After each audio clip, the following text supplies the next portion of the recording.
ಲೋಕಸಭಾ ಚುನಾವಣೆ ಪ್ರಚಾರದಲ್ಲಿ ಕಣದಲ್ಲಿ ದೋಷಾರೋಪಣೆಗಳು ರಂಗೇರ್ತಾ ಇರುವಂತೆ ಕಾಂಗ್ರೆಸ್ ಹಾಗೂ ಬಿಜೆಪಿ ನಡುವೆ ಚೊಂಬು ವರ್ಸಸ್ ಚಿಪ್ಪು ಫೈಟ್ ಜೋರಾಗಿದೆ. ನಿನ್ನೆ ಹಾಗೂ ಮೊನ್ನೆ ಕೇಂದ್ರ ಸರ್ಕಾರದ ನರೇಂದ್ರ ಮೋದಿ ಸರ್ಕಾರ ಕರ್ನಾಟಕಕ್ಕೆ ಚೊಂಬು ನೀಡಿದೆ ಅಂತ ಕಾಂಗ್ರೆಸ್ ಲೇವಡಿ ಮಾಡಿತ್ತು. ಕಾಂಗ್ರೆಸ್ ಚೊಂಬಿಗೆ ಬಿಜೆಪಿ ಚಿಪ್ಪು ಕೌಂಟರ್ ನೀಡಿದೆ. ಟ್ವಿಟರ್ ಅಥವಾ ಎಕ್ಸ್ನಲ್ಲಿ ಕಾಂಗ್ರೆಸ್ಗೆ ಕೌಂಟರ್ ಕೊಟ್ಟಿರುವಂತಹ ಬಿಜೆಪಿ ಕಾಂಗ್ರೆಸ್ ವಿರುದ್ಧ ಹಲವು ಕಾರಣ ನೀಡಿ ಗುಡುಗಿದೆ. ಕಾಂಗ್ರೆಸ್ ಕರ್ನಾಟಕ ಜನರ ಕೈಗೆ ಕೊಡ್ತಾ ಇರೋದು ಖಾಲಿ ಚಿಪ್ಪು. ಕಾಂಗ್ರೆಸ್ ಆಡಳಿತದಲ್ಲಿ ಕರ್ನಾಟಕ ಜನರ ಕೈಗೆ ಚಿಪ್ಪು. ಬರದಿಂದ ತತ್ತರಿಸಿದ ರೈತರಿಗೆ ಚಿಪ್ಪು ಕೊಟ್ಟ ಕಾಂಗ್ರೆಸ್.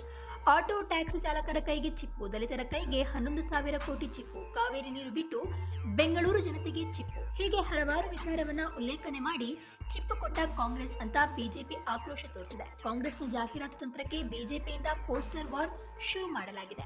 ಚೊಂಬು ಚಿತ್ರ ಇರುವಂತಹ ಪೋಸ್ಟರ್ನಲ್ಲಿ ಯುಪಿಯ ಹಗರಣಗಳು, ರಾಜ್ಯ ಸರ್ಕಾರದ ವೈಫಲ್ಯಗಳ ವಿವರ ನೀಡಲಾಗಿದೆ.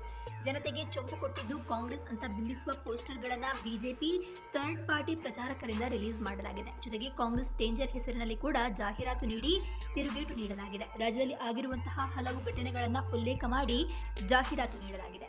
ಎಸ್ಇಪಿ ಟಿಎಸ್ಪಿ ಹಣ ದುರುಪಯೋಗ. ಆಟೋ ಪ್ರಯಾಣಿಕರು ಕುಕ್ಕರ್ ಬ್ಲಾಸ್ಟ್ಗೆ ಬಲಿಯಾಗಬೇಕಾ? ಕೆಜೆಹಳ್ಳಿ ಡಿಜೆಹಳ್ಳಿ ಗಲಭೆಕೋರರನ್ನ ಓಲೈಸುವವರು ಬೇಕಾ?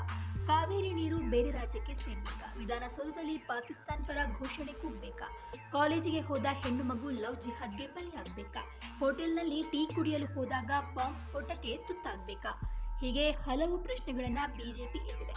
ದೇಶದ ಭದ್ರತೆಗಾಗಿ ಬಿಜೆಪಿಗೆ ಬೆಂಬಲಿಸಿ ಅಂತ ಪ್ರತಿಪಾದಿಸುವ ಜೊತೆಗೆ ಕಾಂಗ್ರೆಸ್ ಅಧಿಕಾರದಿಂದ ಹಿಂದೂಗಳಿಗೆ ಅಪಾಯ ಅಂತ ಬಿಂಬಿಸುವ ಜಾಹೀರಾತುಗಳನ್ನ ಬಿಜೆಪಿ ನೀಡಿದೆ.